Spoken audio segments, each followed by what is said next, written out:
Hey, you're listening to the Beyond the Dojo podcast. I'm Lauren. I'm Jeremiah. And we're on episode 26. And I actually got the episode right this time. I hope so. Well, I did realize that today we published episode 25. So, I wasn't totally lost. Anywho, today's episode's going to be fun because we're going to be talking about social media again, but not in the same way as the keyboard karateka episode. If you missed that episode, I don't remember what number it was. It was a little ways back. That one was pretty dope. Today we're going to talk about something slightly different, but we'll get to that in a minute. Let's start with a random thought. Who goes first? I'll go first unless you already got it. You can go ahead. Okay. Oh, you want me to read the question to you? Oh, it's a response to a question. The question was asking the impact that Machida had on traditional karate for fighting so much in the UFC and Pride and all that. And, man, to be honest with you, I think he had a great impact. His skill level is JK Sandan, and his strengths were typical JK stuff. Great timing, great distance, a heck of a punch. Yeah. That Wall Shigeri, I mean, he knocked Homeboy out with one roundhouse to the jaw. So if you're going to make an argument that he lessened the art because of that, I think you might be looking at it in the wrong highlight. Yeah, the question was, did Machida help karate by using it in the octagon back then, or do many karate artists think this was detrimental to its legacy? Right, absolutely. And I agree with the guy that I think it actually helped karateka. It put it in a modern light. You know what I mean? If you're a fan of the MMA and you look at it from a technical standpoint, which most guys do after a while, after they get tired of all the big hits and all, they start to watch the distance and timing of things. They'll see that Machida is amazing. Yeah. Absolutely amazing with that. Yeah. And that is representative of the JK Shotokan style. I think he did a great service to our art. Yeah. To kind of give a different light to what it is, and it can be. Yeah. I wish that there were, maybe I don't know enough, but I wish there were more practitioners who were deep-rooted in a single traditional art like he is, because I feel like UFC attracts great fighters, but they don't get very deep into one specific art. It kind of bugs me, but... Right.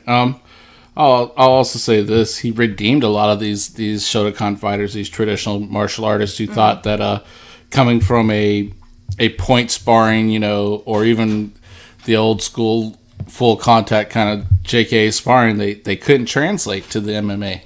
They weren't able to do the knockouts. Their timing was off. Their distancing was off. And a good grappler was just tearing them apart. Got to remember, back in the 90s, dude, grapplers were just tearing these fighters apart. Aren't they still doing that? They are in a way, but the strikers are definitely more keen to what they need to do. Yeah. And to make themselves effective. To avoid being on the ground. Right. So I almost want to say that, I dare to say that the MMA exposed the poor mechanics of karateka.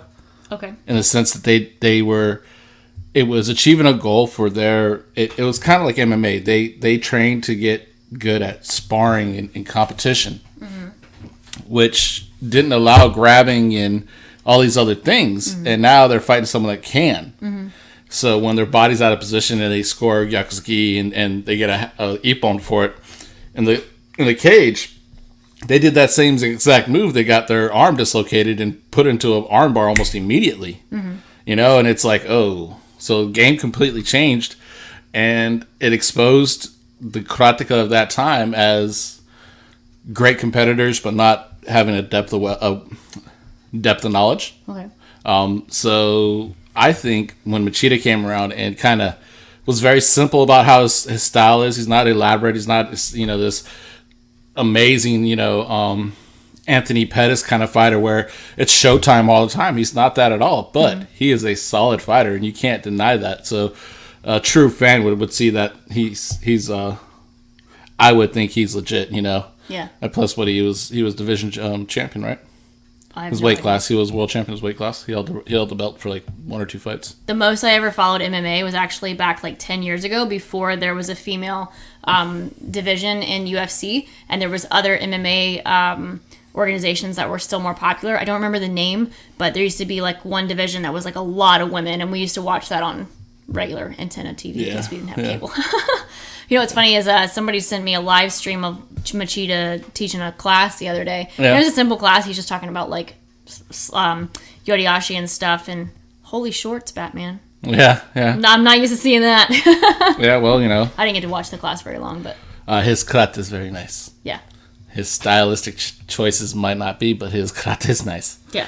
So my random thought is, I don't know, maybe this is just me and like a mental struggle that I have, or like a lack of confidence that I have, but I constantly feel like I have this need to defend Shotokan and our methods in Shotokan to people from outside the art. When people come in and they have a different martial arts background, or they have some other kind of fighting background, or they have a preconceived notion of what martial arts is supposed to be or what karate is supposed to be, I always feel like, I don't know, not like it's my job to defend, but like I feel compelled to defend our methods. And like I've gotten better about not doing that, but I always feel like that. Dude, how much of it's provoked though? Like through training with somebody or talking with them? Like what? From people talking smack? And, well, not talking smack, but I'm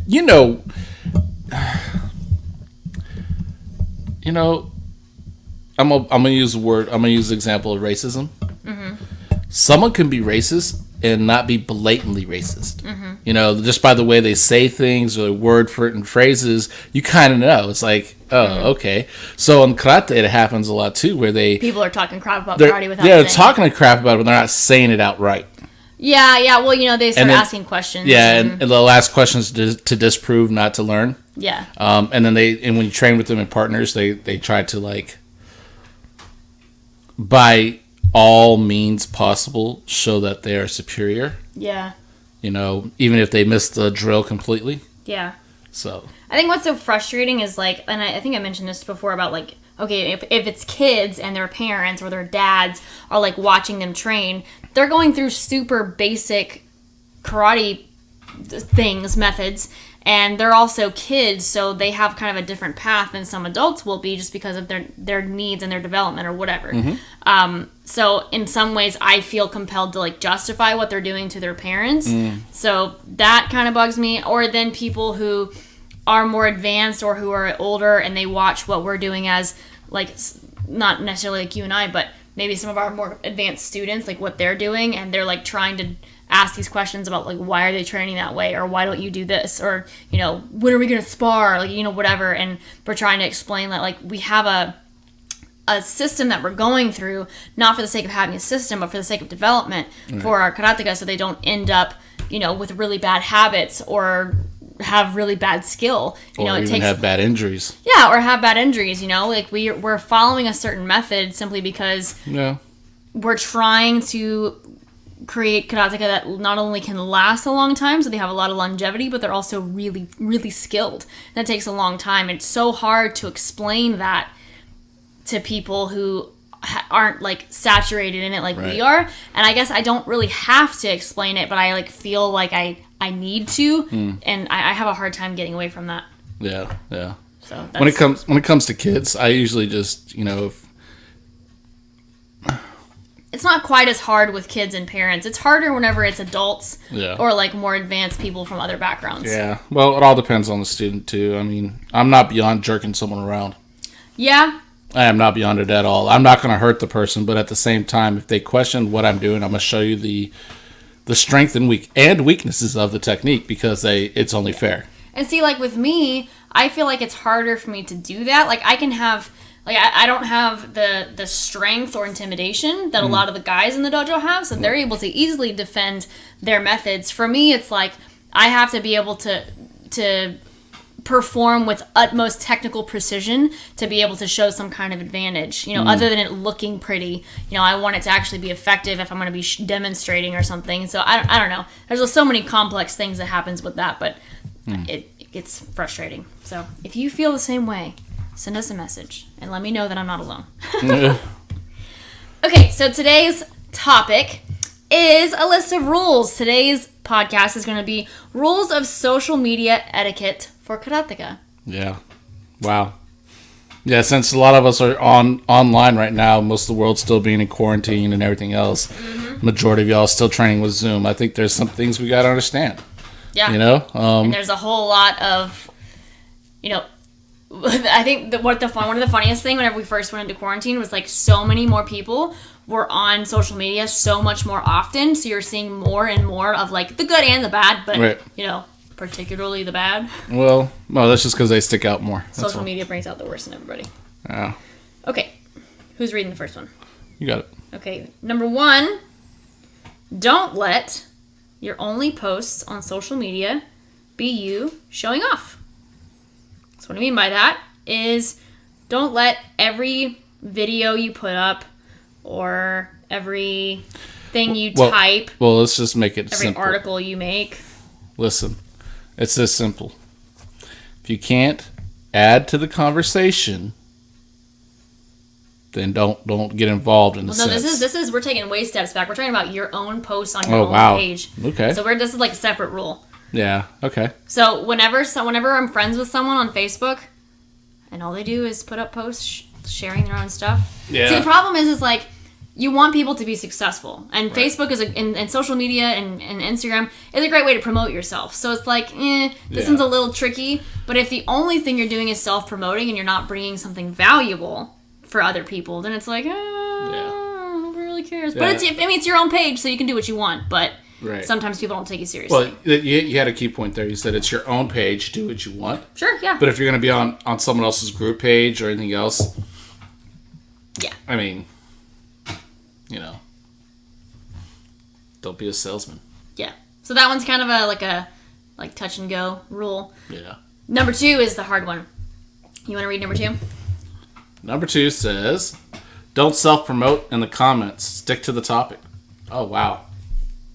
By that we mean is when a question is asked and you're commenting or talking or discussing the question, and you're talking either mechanics or strategy or tactical advantage and stuff like that. Don't refer to, when I was 10 years ago, we did this or we did that, and I've already done that. I've already done that kind of thing, or you're just a beginner. We don't need to talk about that because I already know it. Right, and to me that it's arrogant. It's so arrogant. It's so just, counterproductive. If we're trying to use social media as I feel like it's tended to promote a networking of like-minded people to enhance real life, then we should act as if we're in the same room as them. Yeah. Speaking to them eye to eye. Yeah. No. Well, it's like, okay, if someone is making a post and they have a conversation going about a particular karate topic, I think for in some cases you are going to have a story that relates. You're like, oh, hey, this one time this happened to me. But it's like, people notice if it's a pattern with you. They notice if the only thing you're doing is going on people's posts and commenting. Yeah, and always making it about you. Yeah. Sometimes it's like if a person is posting up something asking for feedback about themselves or their idea, why would you make it about you? Right. Make it about them. Right. It's just simple rules of etiquette. Yeah. You would do that in normal rules of engagement in a sense. Think of it that way. It's a rule of engagement, Yeah. Stay on topic. Yeah. That's kind of like the, you walk up to a couple guys having a conversation about what they caught yesterday, and you're always like, oh, well, I went fishing last year and I caught a bass and it was 15 pounds. It was amazing. And that's every time you contribute to a conversation. Yeah, it's the same fish story over and over again. Or some variation of it, yeah. Yeah. That's annoying, guys. Stop doing it. Yeah. Number 3 is... Okay. Get warmed up for this one. All right. Number 3 is don't spam another person's martial arts Facebook group with self-promotions. I almost just cussed right there. Don't do that. If you want to promote yourself, create the page yourself. Indeed. And do that for yourself. Now, if you're invited to a page or they ask you to share your information, that's a whole different story. Yeah. But to make your post the commercial of the like Facebook page or the advertisement where just every other post is an advertisement, I hate to do it. You're killing not only yourself but the page also. And honestly, I guess I don't speak for everyone. if the only thing you're contributing to a group that's supposed to be like a discussion-based group, unless it's specifically for self-promotion, and if the only thing that you're posting is crap about yourself or whatever you did this week or the kata that you did after your Zoom class the other day or whatever stupid idea you have, then people are not going to take you seriously. I mean, I guess it's different if you like share something every now and then. That's one thing that kind of goes back to some of the same ideas we were just talking about. But if the only thing you have to contribute is what you have to say, it makes it seem like you don't actually have anything to contribute. It makes it sound like you're just trying to show off. Yeah. Maybe try to share other people's stuff sometimes. So on the flip side of that, if you do share something,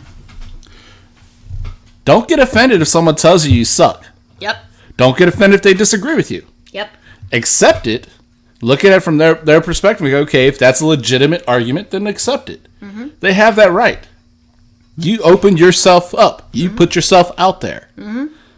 No, that is like a binding thing. If you put yourself out there, people are going to say stuff. Yeah, and you know what? Okay, so let me backtrack a little bit. I'm not saying don't post your own stuff in any groups. Like right. I've posted my own stuff, well, in a group that I run, but you know, I don't see a problem with posting your own stuff in people's groups sometimes. The problem is when it's extremely frequent and you're not sharing anybody else's stuff. Right. And especially if you're not only sharing your own stuff, but it's your own stuff that doesn't actually help anybody else. You can call it like motivation, and I can even to a point see that. I can even see you trying to motivate other people. That's fine. How many times do you have to motivate somebody else? Right. How many times do you have to post the same thing? Anyway, okay, so stop doing that. And yeah, it's very annoying. And I know lots and lots of people that do that. So anyway. You want to read number 4? Number 4. Be polite. Don't belittle other people's ideas. Mm-hmm. I'm going to translate that to good Southern speak so y'all Southern boys can understand me. Mm-hmm. If you ain't going to say it in front of them, don't say it. Yeah. If you ain't going to be ballsy enough to say what you have on your mind dead in front of that person and be willing to take that consequence in that moment, don't say it. So this is kind of similar to the keyboard karateka argument that we had. Have but this is just backbone. kind of like the rule in stone, just so you know. This is now a rule. Don't be like that. I mean, okay, so even if someone is posting stuff and maybe you don't agree with it, or you think they're way off base, or whatever, you can have a productive conversation and not be a flipping jerk the whole time. You can just point out maybe some flaws, or especially if they asked for it. You can point out some things that are wrong with it. You don't have to be a jerk about it. Right. Here's an option when you get to that point and you feel like you have to be a jerk. Mm-hmm. Remind yourself to agree to disagree. Yeah. Just be like, you know what? Hey, you know what? I disagree with you, but I'm okay with that. Mm-hmm. I mean, that shows that you have confidence in your information and your ability. Mm-hmm. When you argue with someone and you try to make them change their mind, all it shows is that your insecurities and your lack of knowledge. Mm-hmm. So trying to manipulate people with your comments is ridiculous. Yeah, keyboard karateka. Dude. Going and you know, some people have nothing positive to say. I mean, sometimes we have nothing positive to say on this podcast. Right. I was going to say, we don't have very much. Well, at least we're not commenting underneath other people's karate posts and saying negative things. Man. To me, it's the whole, like, if you're not, I mean, Granny used to say, if you ain't got nothing nice to say, don't say anything at all. Mm-hmm. You know, and I always thought it was just that's how you're supposed to do it. I think she was just trying to keep me from getting ass whoopings. Mm-hmm. You know? Yeah. Keep your mouth shut before you realize, you know, you stick your foot in it. Mm-hmm. And I wish some people would think about what they say, even if they're felt strong about it. If they would just reword it and have it a more... Don't attack the person who right. Don't be so aggressive in your comments. Try to be in a position where you're sharing your ideas, not preaching them down. Yeah. You know, I think what's important to realize is, like, guys, it's a martial art. Yeah. Like, it's just some crap that it's like this sporty thing that we all do. You shouldn't be attacking someone's character unless they're doing something that is, like, bad character. Which even still, you wouldn't attack their character. They're showing how bad of a person they are anyway. Right. But whenever you're having a discussion with someone, have a discussion with that person. Or about that person's karate, not about the person. Right. Make it about the topic. Yes, about the topic, some of y'all not need to the go person. to debate class and realize how to argue in a polite and politically correct way. Yeah. I mean, yeah. Some of y'all, the first time you hear something that contradicts your ideas, you're just attacking the person. Yeah. And how are we supposed to develop as karateka if we have all these karate groups where all this crap is being shared and there are so many ideas that are not even close to the same? How are we supposed to continue to develop this art that is now looking like it's running 100 million different directions and like it's getting more watered down than ever? How are we supposed to start honing that back in and getting more advanced and better at what we're doing and more scientifically sound unless we have conversations where we're not tearing each other apart? Instead, we're looking at the facts, we're looking at the actual presentation, at the art, and trying to tear that apart and rebuild it and make that better. How are we ever supposed to advance anywhere if all we're doing is attacking each other? We're letting outside culture affect us as karate people. We're supposed to be above that. Right. That's stuff. Yeah. That's that whole... People talk about, I'm a budoka, I'm a warrior, I have the warrior mindset, and they misunderstand that that's not how that works. The Eastern meaning or understanding of what a warrior mindset is compared to the Western understanding is completely different. Yeah, it's not an aggressive jerk. It's not an aggressive alpha male. In the Eastern world, a warrior is someone who has high intelligence, who's reserved and very calm. Mm-hmm. You know, a warrior in the Eastern culture is more like a general in our Western culture. Yeah. You know, most people think it's the crazy snipers and the green berets. That's not how Asian people see a warrior. A warrior is someone who has the ability, but also has to develop past that. So it has better ridiculous emotional intelligence and cognitive control. All right, let's see here. Number 5. Don't. This is just like a list of don'ts, except for like the last one. Oh yeah, it is. That's a don't too. Okay, another don't. Don't name drop all the time. So like we get that some people trained with fancy pants people, and that's great and all. But eventually, you know, especially if you're starting to make arguments on Facebook, the assumption would be that you're big enough for your britches that you can defend yourself through your own knowledge or through some kind of scientific foundation. Granted, it's okay to make that appeal to authority sometimes, and sometimes it's necessary. But, like, when you make it every single time you make a comment or every single time you argue with anybody or post up a video. Right. Let's be real, too. There's only so many ways you can move your body. Yeah. So, if you want to claim something as your own original thought, again, that's just smoke and mirrors. I mean, it's not really possible to say that, you know? So, that being said, to make it about the guy that you learned it from, and as that is the end-all, be-all kind of thing, looking kind of stupid. I didn't follow the train of thought. I didn't either. Sorry. I think you're mixing up two of them. Yeah, I'm mixing up two of them. I'm sorry. No name drop, yeah? I said stop name dropping all the time. Stop name dropping all the time. Oh, only in the situations that that's necessary. So if someone is unique in their approach, unique in what they do, I think it's necessary to say, I learned this from, and then explain what you understood from that. Yeah. You know what I mean? But to say, you know... Some people's entire legacy is built off of who they trained with. Yeah. What's a shame is, though... suck. It must the not shame taught is you that very well. Their lineage is based on what, maybe a couple seminars together. Oh my gosh, yes. That kills me. When people say, I'm not naming names, I have people very close to me who said, well, I trained with Nakayama. You trained with Nakayama one time. That does not count. No freaking way. You can't go to a seminar and act like they were your teacher or they're part of your lineage. Are you kidding me? Holy cow. Yeah, I mean... Again, name droppers. And this like obsession with lineage is a whole other issue, but regardless. Okay, the last one that you were thinking that we were talking about. You want to read it? Yeah. Don't plagiarize other martial artists' ideas. Okay.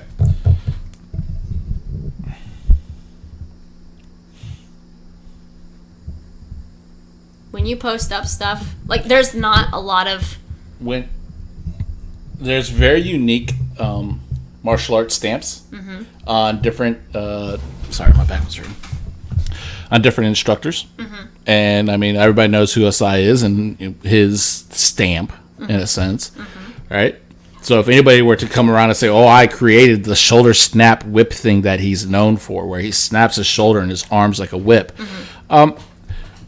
is absolutely ridiculous, right? Yeah. The problem I have is the lesser known senseis. You know? But truly just unique in themselves, right?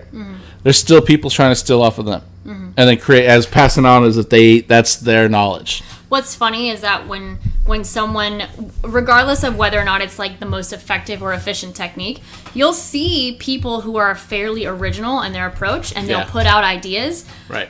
It is very obvious when someone else tries to take their idea and pass it off as their own or incorporate it into their karate. I get the idea of like taking other people's ideas and trying to apply them, that's fine. But when you're teaching that or passing it off at a seminar or in a video on social media like it's your own, a lot of times you can watch the person who's trying to pass it off, you can watch their mechanics, and there's something like off.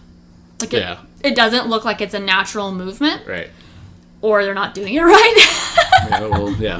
It's not uniquely theirs. Yeah. You could tell that. I mean, how many of y'all know watching students learn a new kata, the first thing you got to do is make sure it's uniquely theirs. They can do the kata without thinking about the next move. Yeah, I don't know if that's exactly the same.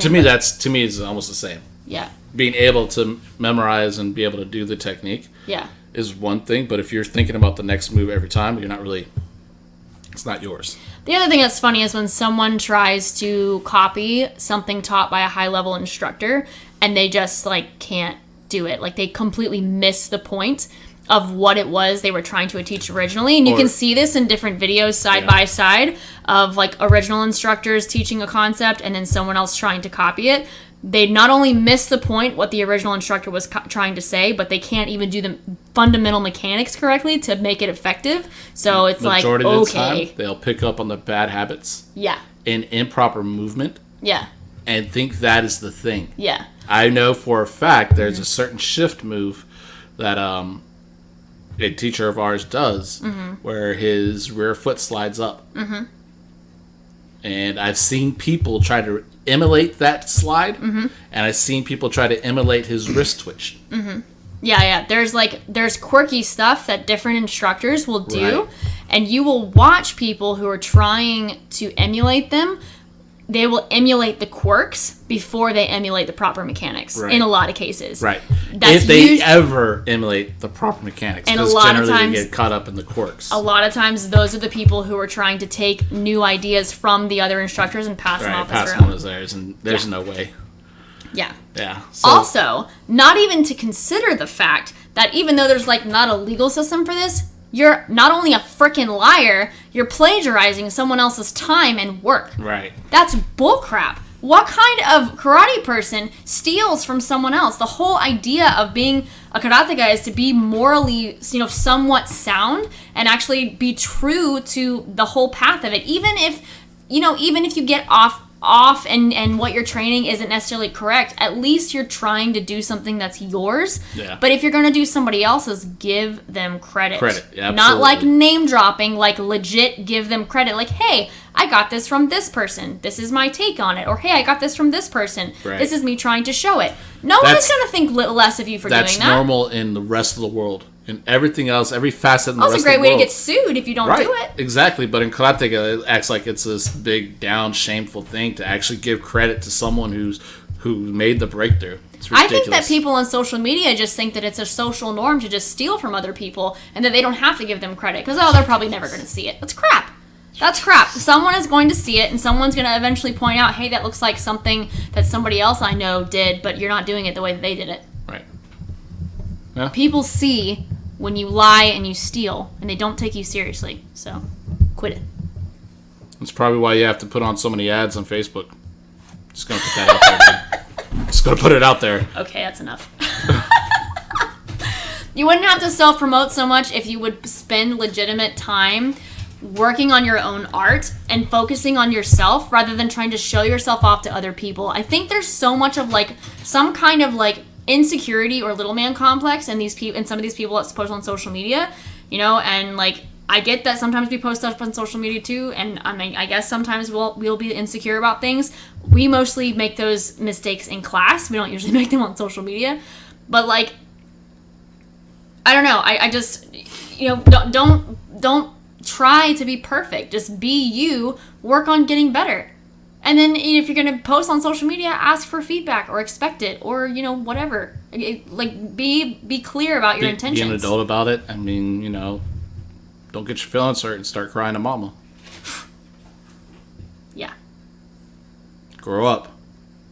Yep. Stop stealing. Stop stealing. Jerks. Stop trying to sell yourself stop trying to pimp yourself. Exactly. That is exactly what it is. Stop trying to pimp yourself, yo. You look like a cheap street whore. Okay, so what you working on? Wow. So I had a little bit of a breakthrough, I feel like. For a while, I wasn't able to kind of brace myself in a sense of keeping the upper body, lower body connected. And I feel like I made a good move on that part where I was able to kind of engage my lower body a little bit, not my lower body, my lower abdomen and pelvic girdle area to keep me solid and not hinge or move a little bit as I start to move forward. Wiggle your torso and hips. That's what I was doing. It was basically I was losing my level hips. Mm-hmm. I was losing that alignment, hip shoulder alignment kind of thing, and it was causing me to dominate my arm movements through my shoulder. Okay.